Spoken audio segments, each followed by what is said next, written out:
कवर्धा जिला के धर्मपुरा में होए विवाद ल लेके भीम रेजिमेंट का आंदोलन 10वां दिन भी लगातार जारी रही, जिसमें भीम रेजिमेंट के उपाध्यक्ष युगल किशोर साहू और बलौदा बाजार के जिला अध्यक्ष किशोर नौरंगे बताइस के जब तक हमार मन के मांग पूरा नहीं होही तब तक हमार मन के आंदोलन लगातार चलते रही और हमार साथ हमार जम्मो लोगन और टीम के मन साथ रही।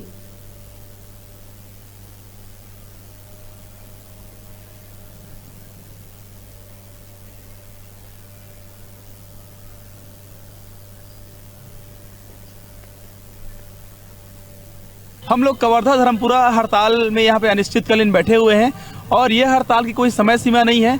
जब तक हमारी जो मांगे हैं वो मांगे पूरी नहीं हो जाती तब तक यहाँ हड़ताल पे बैठे रहेंगे। और वो कुछ इस प्रकार है कि वहाँ पे हमारा 15 करोड़ का गुरुद्वारा बनना चाहिए, साथ ही साथ 5 एकड़ 39 डिसमिल को जो जमीन है वो समाज के लिए आरक्षित होनी चाहिए। और इसके अलावा जिन जिन लोगों पर FIR हुआ है, जो गुरुद्वारा को तोड़ने से रोकने के लिए लगे हुए थे, उन का FIR पूरी तरीके से 0 होना चाहिए, तभी हम इस हड़ताल से आंदोलन से वापस हटेंगे। धर्मपुरा मामला का अनिश्चितकालीन हड़ताल है, इसका कोई समय सीमा नहीं है। जब तक हमारे मांगों को जो है शासन प्रशासन द्वारा पूरा नहीं करते तब तक जो है यह धरना प्रदर्शन चलता ही रहेगा।